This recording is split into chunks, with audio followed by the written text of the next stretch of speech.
കുറച്ചു മുമ്പ് നമ്മൾ ഈ നാടൻപാട്ട് വേദിയിലെത്തി ഇവിടുത്തെ റിപ്പോർട്ടിങ്ങും കാര്യങ്ങളും ഒക്കെ പുരോഗമിക്കുകയായിരുന്നു. അപ്പൊ അതിനിടെ ഒന്ന് രണ്ട് മുഖങ്ങൾ കരഞ്ഞുകൊണ്ട് ഇറങ്ങി പോകുന്നതാണ് ഞാൻ കണ്ടത്. അപ്പൊ അവിടെ എത്തി എന്താണ് എന്ന് ചോദിച്ചപ്പോ നമുക്ക് അവരോട് തന്നെ ചോദിക്കാം, എന്തിനാണ് നിങ്ങൾ നേരത്തെ കരഞ്ഞുകൊണ്ട് ഇവിടെ നിന്ന് ഇറങ്ങുന്നത്? ഞാൻ കണ്ടത് ഞങ്ങള് സ്റ്റേറ്റ് കലോത്സവത്തിന് ജില്ല വരെ പങ്കെടുത്ത് വന്നേ. അപ്പം അവിടെ എന്തുകൊണ്ടോ സെക്കൻഡ് ആയി പോയി. അവിടെ ചെറിയൊരു ഫോൾട്ട് കാരണം സെക്കൻഡ് ആയി പോയി. അപ്പൊ ഞങ്ങള് ആദ്യം നോർമൽ അപ്പീലും എടുത്ത് അതിന് കിട്ടിയില്ല. പിന്നെ സെക്കൻഡ് ഹൈക്കോർട്ട് അപ്പീലും എടുത്ത്, പക്ഷെ അതിനും ഞങ്ങൾക്ക് തള്ളിപ്പോയി. അപ്പം എന്ത് ചെയ്യണോന്ന് അറിയാൻ വയ്യാതെ ഇവിടെ വന്നു കഴിഞ്ഞപ്പോ അവര് പാടുന്നത്, ഞങ്ങളുടെ ഓപ്പോസിറ്റ് ടീംസ് എല്ലാം പാടുന്നത് കണ്ടപ്പം പങ്കെടുക്കണമെന്ന് ഒരുപാട് ആഗ്രഹിച്ചു. ഞങ്ങൾ അത്ര അതിന് എഫോർട്ട് എടുത്തിട്ടുണ്ടായിരുന്നു.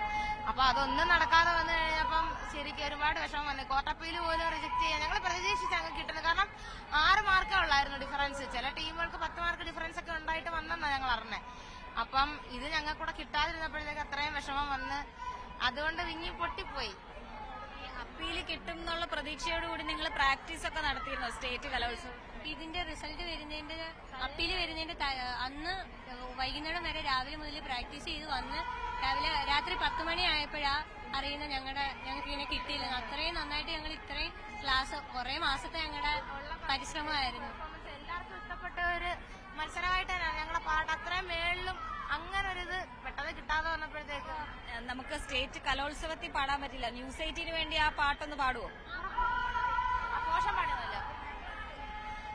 നാട്ടുകല്യാണത്തിനയ്യയ്യയ്യേ നാടൊരുങ്ങിടുന്നേ വെള്ളിത്രിപ്പീടവോ തീർപ്പിച്ചും വെച്ചമ്മ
എന്തായാലും അതാണ്, ഈ മത്സരങ്ങളാണ്. സ്വാഭാവികമായും ഇത്തരത്തിലുള്ള സംഭവങ്ങൾ ഉണ്ടാവും. നിങ്ങൾ നിരാശരാകരുത്. ഇനിയും നിങ്ങൾക്ക് ഒരുപാട് വേദികൾ ഉണ്ടാവും, ഒരുപാട് അവസരങ്ങൾ ഉണ്ടാവും.